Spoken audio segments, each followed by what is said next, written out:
हनुमान चालीसा की बड़ी interesting story है जो ज़्यादा लोगों को नहीं पता। जी प्लीज। बहुत सारे लोग नहीं जानते कि हनुमान चालीसा बनी कैसे। जी ये जो तुलसीदास जी ने हनुमान चालीसा लिखी, ये बड़ी हिस्टोरिक इवेंट है।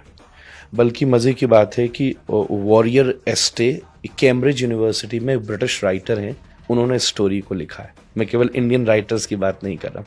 और एक फिलिप लुटगेनडॉर्फ, जिन्होंने ऑक्सफोर्ड यूनिवर्सिटी ने इस किताब को छापा है, जी Hanuman tale the message of divine monkey. ये किताब ऑक्सफोर्ड यूनिवर्सिटी प्रेस ने छापी है। कुछ समय पहले फिलिप को वाल्मीकि अवार्ड भी दिया गया था इस देश में। तो इन्होंने हनुमान चालीसा का इतिहास लिखा है। एक बार क्या हुआ, बनारस की घटनाएं, तुलसीदास जी महाराज बैठे थे बनारस में, तो किसी नव शादी हुई थी अभी और पति की मृत्यु हो गई। उसकी शव यात्रा जा रही थी। बनारस का तो घाट फेमस है।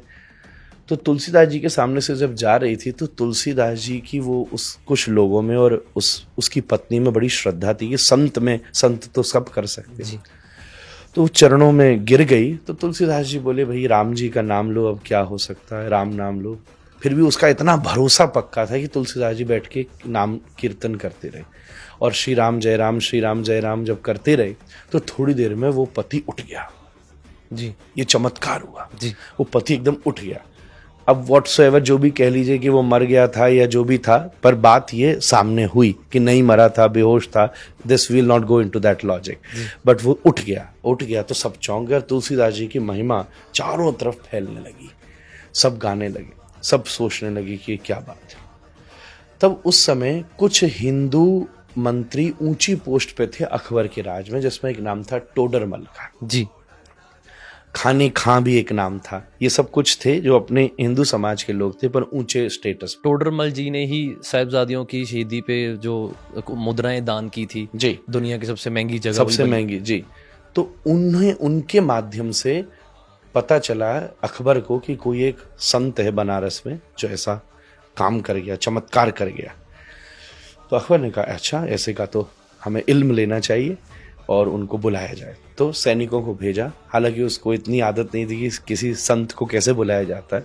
तो सैनिक जाके तुलसीदास से बोले, ओ चलो बादशाह ने बुलाया। तुलसीदास जी, अब भाई संत को बुलाने की एक तहजीब होती है। जी। अब वो बेचारे बात तो नीचे वाले लोग अपने हिसाब से करते हैं। जी। तो तुलसीदास जी, मुझे वहाँ क्या जरूरत है जाने की, मेरे को तो कोई मिलने की आवश्यकता नहीं है, मैं कभी आया उस तरफ तो मिल लूंगा, नॉर्मल बात है। ये बात जब अकबर को पता चली तो इतना बड़ा बादशाह बुरा मान गया, मेरे न्योते पे नहीं आया, और ले आके उसको बंदी बना के लाया जाए। तो बंदी बना करके लाया गया, खड़े कर दिया तुलसीदास को अकबर की दरबार में। तो कहा, हमने सुना है कि तुमने मुर्दे को जिंदा किया, चमत्कार हमको भी दिखा। तुलसीदास बोले, मेरे को तो कोई चमत्कार नहीं आता, मैं तो भगवान का नाम ले रहा था, भगवान ने कृपा करी, नाम में चमत्कार है, उनने कुछ कर दिया तो मैं नहीं जानता। तो अकबर खींच गया कि ये इतरा रहे। तो उन्होंने कहा, इसको भी जेल में डालो, सबसे हमारी खतरनाक वाली जेल में, देखते हैं क्या चमत्कार होता है, तेरा वो नाम लिया बचाता है कि नहीं। तो तुलसीदास जी को जेल में डाला। जिस दिन जेल में डाला, तुलसीदास जी क्या करें, वो तो प्रसन्न हो गए। विपत्ति को, समस्या को तपस्या में बदल देना भक्ति है। रोते नहीं रहे तुलसीदास जी, उसे बैठे क्या करूं, तो उन्होंने सबसे पहले चौपाई लिखी। श्री गुरु चरण सरोज रज निज मन मुकुर सुधारी, वर्णौ रघुवर विमल जसु जो दायक फलचारी। ये अयोध्या कांड का मंगलाचरण है रामचरितमानस का। तब ये पहली चौपाई लिखी। फिर रोज एक एक चौपाई लिखते गए। 40 दिन तक उनके मन में ये चौपाइयां प्रकट होती रही और वो रोज एक एक लिखते गए। जब 40वां दिन हुआ तब उस समय अकबर फतेहपुर सीकरी में था, आगरा के पास। पूरे फतेहपुर पे बंदरों ने हमला कर दिया। ये मैं आपको विलियम और फिलिप की कहानी सुना रहा हूँ जो उन्होंने लिखी है ऑक्सफोर्ड यूनिवर्सिटी प्रेस में। जी। नहीं, आजकल लोग कहते हैं ना, भाई वहां से बात आए तो प्रमाणित बात लगेगी, अपने यहाँ की बातों को ऐसे ही कह देते हैं, मिथ है।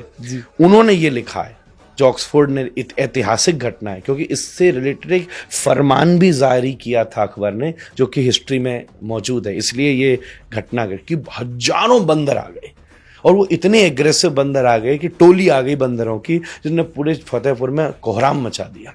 रसोइयों में घुस गए, लोगों पे अटैक कर दिया। अकबर घबरा के कमरे में बंद किया गया। उस समय हाफिज जो इस्लाम का बहुत बड़ा कुरान पढ़ाने वाला पदवी का व्यक्ति होता है, जब उसने ये देखा कि ये हो रहा है तो अकबर को खबर भेजी कि तुझसे कोई बहुत बड़ी गलती हुई है, ये खुदा का, रब का कोहराम है ये। बुरा कर्म याद करवाया। हाँ, बुरा कर्म याद कराया कि तूने कुछ किया है गलत। क्या किया? अब राजा के लिए तो रोज ही कोई ना किसी को वो सजा देता था, उसको तो याद नहीं था, ये तो नॉर्मल। तब उसको याद आया कि 40 दिन हो गए, एक मैंने साधु संत के प्रति ऐसा अभिमान दिखाया था। तो कहते हैं अकबर खुद गया तुलसीदास जी से माफी मांगी कि मुझसे भूल हो गई, आप क्षमा करिए। तुलसीदास जी ने जैसे ऊपर देखकर हाथ जोड़ा, धीरे धीरे सब बंदर वापस चले गए, एकदम से वहां से वापस लौट गए, सब लौट गए। तो उसके मन में श्रद्धा और जग गई, तो उसने कहा मेरे लिए क्या आज्ञा है, मैं क्या पश्चाताप करूं। तो तुलसीदास जी ने उसको आज्ञा दी कि तू इसी समय फतेहपुर छोड़कर चला जा। तब फिर अकबर वापस दिल्ली आया, पहले तो दिल्ली में ही था, इसने स्पेशली फतेहपुर की निर्माण किया था, फतेहपुर सीकरी आगरा के पास। जी। फिर उसके बाद में दोबारा दिल्ली ये लोग वापस लौट कर के आए और एक फरमान जारी किया गया कि कोई भी राम और हनुमान के भक्तों को मेरे राज्य में तकलीफ नहीं दी जाए, और नहीं दी गई। फिर बाद में औरंगजेब का जब काल आया तब बहुत चीज़ें अलग घटना घटी, वो हम सिखिज्म के इतिहास में भी पढ़ते हैं, हिंदुइज्म के इतिहास में भी पढ़ते हैं। तब उस समय ये हनुमान चालीसा का हनुमान जी तुलसीदास जी के द्वारा जन्म किया गया। ये हनुमान चालीसा की एक बहुत बड़ी घटना है जिससे वो विश्व में, और फिर एक इतनी बड़ी किंगडम में जब इन्फ्लुएंस हुआ जी। भक्ति काल में तो बहुत सारे जन हुए, पर जब एक राजा ही किसी को समर्पित हो गया तो फिर तुलसीदास जी का इन्फ्लुएंस, गोस्वामी जी का, पूरे नॉर्थ इंडिया में धीरे धीरे चारों तरफ व्याप्त होने लगा। दोहा और चौपाई इससे युक्त ये हनुमान चालीसा उन्होंने दुनिया को दी, जिसका आज लोग पाठ करते हैं तो अलग अलग एक्सपीरियंस करते हैं। नीम करोड़ी बाबा जैसे सिद्ध महात्मा, जिसने मार्क जुकरबर्ग जैसे और बड़े बड़े अमेरिकन्स को भी स्पिरिचुअली कॉन्शियस किया है, उन्होंने केवल 2 ही चीज़ तो की, वो हनुमान चालीसा करते थे और जो उनके पास आता था उससे कहते थे राम का नाम ले। इतना बड़ा सिद्ध महात्मा, कोई नहीं बता रहा था कि तू यहाँ जाके पुड़िया बांधा, यहाँ जाके डोरा चढ़ाया, यहाँ जाके तेल चढ़ाया, जिसने जीवन बदल डाला दुनिया के लोगों का। वो नीम करोड़ी बाबा भी क्या करते थे? हनुमान जी के भक्त थे। सेलिबेसी, अगर हनुमान जी को खुश करना है तो आपको मैक्सिमम ब्रह्मचर्य, सेलिबेसी अचीव, क्योंकि हनुमान जी ब्रह्मचारी हैं। सबका नेचर होता है ना, गॉड का सबका नेचर है। श्री कृष्ण है, वंशी बजा रहे हैं, म्यूजिक, पोइट्री, ये सब प्रेम, ये श्री कृष्ण को बहुत पसंद है। हनुमान जी दूसरी तरफ सेवा, विद्या, ब्रह्मचर्य, हाँ, लॉयल्टी, ये सब के साथ आप हनुमान चालीसा बोलो। मैं कह रहा हूँ 40वां चरण आएगा नहीं कि हनुमान जी सामने खड़े हो जाएंगे।